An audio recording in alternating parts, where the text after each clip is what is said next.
One of the most important things a woman should protect, especially in the early stages of dating, is the depth of her insecurities. That doesn't mean you pretend to be perfect or hide your humanity. Vulnerability is essential for emotional connection.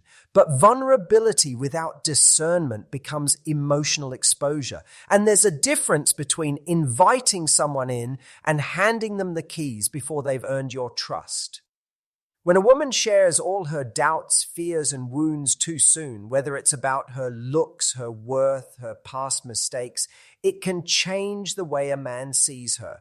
Not because he's cruel or judgmental, but because you're giving him a lens through which to interpret you, one that's shaped by your own self-criticism. And the truth is, people often treat us not just based on who we are, but on how we believe we deserve to be treated.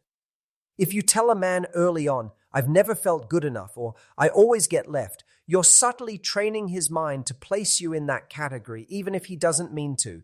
You're teaching him to relate to your wound instead of your worth. And here's the part that gets missed. It's not just about what you say. It's about when you say it. Timing reveals intention. Depth shared at the wrong time doesn't create closeness. It creates confusion.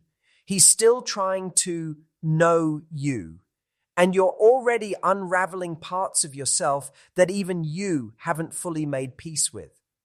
You don't need to hand over every page of your emotional diary for someone to connect with you. In fact, what creates real attraction isn't constant vulnerability. It's selective openness wrapped in emotional stability. It's the ability to show layers without bleeding them out all at once. It's when you say, "There are things I'm still working through," rather than listing every insecurity like a resume of pain. That shows strength. That shows self-awareness. And that earns respect. A man who's truly into you doesn't need to know every shadow in your heart right away. He needs to see how you carry those shadows. That's where the connection is built, not through exposure, but through how you handle the parts of yourself you're still healing. So if you've ever felt the urge to over-explain your fears, to emotionally undress before he's even offered emotional safety, take a breath. Pull back, not out of fear, but out of wisdom. Because when you honor your own depth enough to protect it, you teach others to approach it with the reverence it deserves. One of the most common mistakes women make when building a connection with a man is believing that full transparency about their romantic past equals deeper intimacy. There's this idea that if you lay everything out, the heartbreaks, the betrayals, the ex who cheated, the guy who ghosted, it somehow fast tracks emotional closeness. But what it actually does, more often than not, is complicate the present with stories that belong to the past. Let's be honest, you've been through things. We all have. But just because someone is stepping into your life now doesn't mean they need the entire history of how you got here. The right man isn't evaluating you based on your past. He's trying to experience who you are right now. And when you give him too much detail about past relationships too soon, you unintentionally give him a script. You hand him a measuring stick, often shaped by pain and fear. And that can create pressure, assumptions, or even unspoken competition. It's not about hiding anything. It's about discernment. There's a huge difference between being emotionally honest and being emotionally unfiltered. You can be authentic without being exhaustive. You can say, "I've been through situations that taught me a lot about myself," without giving a full play-by-play of every wrong turn and red flag. The truth is, the more time you spend explaining your past, the less time he spends getting to know your present. And that's the part that matters. Even worse, when you overexpose the pain of past relationships, you may unknowingly plant doubts in his mind, not just about your exes, but about whether you've truly healed. Emotional self-awareness is attractive. Emotional baggage, when dumped without context, can feel like a warning sign, especially early on when trust hasn't yet been built. It can shift the emotional dynamic in subtle but powerful ways. And there's something sacred about having parts of your story that you reveal over time, not out of secrecy, but out of self-respect. When you pace your vulnerability, you give a man the gift of discovering you gradually, not all at once. That mystery isn't manipulation, it's maturity. It shows you understand that emotional intimacy is earned, not downloaded like a file. So the next time you feel tempted to overshare your love history, pause. Ask yourself, am I telling this to connect or to be validated? Because when you know your worth, you no longer feel the need to explain your past. You simply invite someone to experience your present. One of the more subtle dynamics that plays out in early relationships is how women, often without realizing it, test men emotionally. Not as a form of manipulation, but as a form of protection. You might hold back a reply to see how eager he is. You might distance yourself slightly to see if he closes the gap. These tests are rarely calculated. They're more like emotional reflexes. You're trying to gauge if he's real, if he's safe, if he's truly invested. And in many ways, that's understandable. But here's the key. Those tests only work when they're unspoken. The moment you reveal that you're doing it, the magic disappears. Because what creates genuine connection is authenticity. If a man finds out he's being tested, he stops showing up as himself and starts responding based on how he thinks you want him to act. You move from connection to performance, from discovery to defense. And once someone is in that mode, it's no longer an honest relationship. It's a filtered experience, carefully curated on both sides. The irony is, the very thing you're trying to uncover, his truth, gets buried under a mask. Now, does that mean you should never test a man? Not necessarily, but it means your wisdom is most powerful when it's silent. You don't need to say, I was testing you, or I pulled back just to see how you'd react. That strips away the value of what you learned. The real strength is in watching, listening, feeling, and trusting your observations. You're not just looking at what he does, you're paying attention to why he does it. That level of awareness doesn't need to be declared. It's a quiet intelligence that keeps your standards intact without turning love into a strategy game. When you tell a man that you're emotionally testing him, what you're really saying is, I don't trust yet. And while it's okay to be cautious, trust should be built through experience, not through confession. Let him reveal who he is through how he behaves, not how he reacts to knowing you're measuring him. So the next time you catch yourself wanting to say, I just did that to see what you'd do, stop. Hold that insight for yourself. Because power doesn't always come from what you reveal. Sometimes it comes from what you observe in silence and what you choose not to say.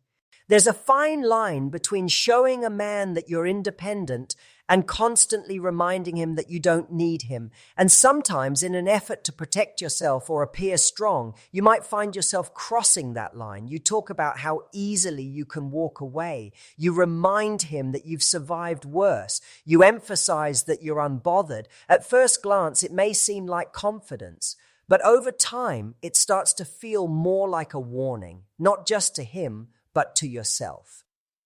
Now, let's be clear. Your independence is powerful. Your ability to walk away from anything that doesn't serve you is essential. But when that becomes your headline, when you're always signaling how replaceable he is, you start building walls instead of boundaries. And the difference is important. Boundaries are about self-respect. Walls are about fear. And when you keep leading with your emotional exit plan, what you're really saying is, I don't fully trust you to hold space for me. The paradox here is that truly strong women don't need to constantly declare their strength. It's felt in how they move. It's visible in how they hold their standards. It's undeniable in how they respond, not react, to conflict. If you have to keep saying, I don't need you, then part of you is still trying to convince yourself that it's true. Real confidence doesn't threaten to leave. It simply walks when necessary and without fanfare. And here's what most people don't realize. Men feel safest, not when you pretend you don't need anyone, but when your strength is balanced with emotional availability. A healthy man doesn't want to dominate you or fix you. He wants to partner with you. And that partnership only works when he feels like his presence adds value, not just in the physical, but in the emotional space as well. When you repeatedly assert your detachment, you strip the relationship of the space where Emotional intimacy can grow. You make it transactional, and eventually he'll stop offering depth, not because he lacks it, but because you've made it clear you don't need it. So the next time you're tempted to remind someone how replaceable they are, ask yourself, are you speaking from power or from protection? Because the deepest kind of strength doesn't announce that it can walk away. It simply knows that it can and chooses to stay only when staying is truly worth it. In today's world, it's more common than ever for women to be well-read, emotionally intelligent, and highly aware of the way men think and behave. You've watched the videos, read the books, followed the relationship experts, and you've probably developed a solid understanding of male psychology. That's a good thing. But here's where it gets tricky. The moment you tell a man that you know how guys think, or that you've figured out his emotional patterns before he even expresses them, you risk shifting from connection to control. When a man feels like he's being studied or analyzed instead of felt, something breaks. It's not that he's intimidated by your knowledge, it's that he no longer feels emotionally safe. He begins to question whether you're connecting with him as a person or simply running him through a mental checklist of masculine behavior. It's like being on a date and realizing halfway through that the person sitting across from you has already pre-written your script. That kills spontaneity. It kills presence. And more importantly, it kills vulnerability. What creates genuine intimacy isn't mastery over psychology, it's emotional mystery. That doesn't mean playing games. It means holding back the impulse to prove that you understand everything. When you act like you've already decoded his every move, you rob the relationship of one of its most powerful elements, discovery. A man wants to feel seen, not dissected.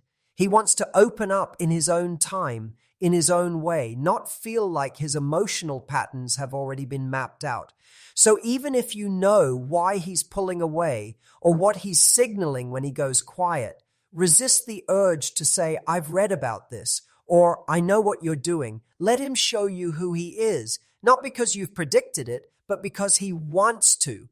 That space for him to unfold naturally is what builds trust. It tells him that he's not being managed, he's being met. Use your emotional intelligence to make wise choices, not to control outcomes. Let your understanding of relationships guide your standards, not your conversations. You don't need to advertise your knowledge to validate your worth. Your calm, your clarity, and your ability to listen are proof enough. Because real connection isn't built on how much you know, it's built on how well you allow someone to be known.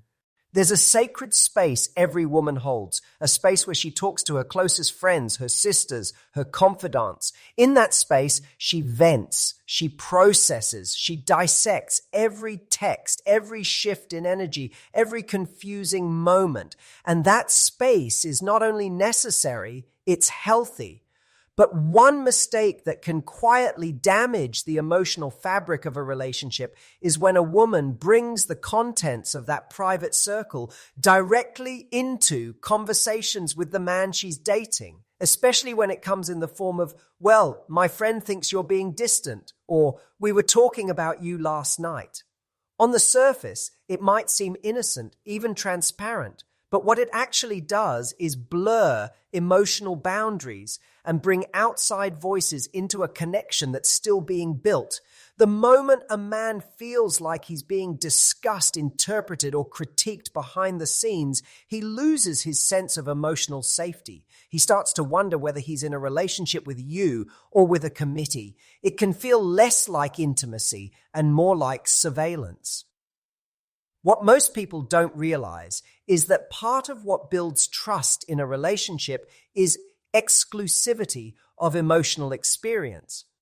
He wants to know that what's happening between the two of you is sacred, not being filtered through other people's opinions. That doesn't mean you can't have support, but there's a difference between getting guidance and outsourcing your intuition, between sharing your feelings and handing someone else the steering wheel. When you reveal everything you've said about him to your friends or repeat your inner circle's commentary back to him, it subtly shifts the power dynamic. It can make him feel exposed, judged, or even betrayed, especially if he hasn't been given a chance to speak for himself. Some things are better kept sacred, not because you're hiding anything, but because you're protecting the I. Intimacy that's still forming. You are allowed to have a private emotional life. In fact, you should. It's not secrecy, it's sovereignty. You can share when something truly matters, when it needs clarity or honesty. But constantly relaying every opinion and dissected conversation doesn't deepen connection, it dilutes it. So the next time you're tempted to tell him everything your friend said about him, pause. Not every thought deserves to be spoken, and not every reflection needs to be shared. Sometimes the strongest foundation for love is built in silence, in the trust that some spaces remain just yours.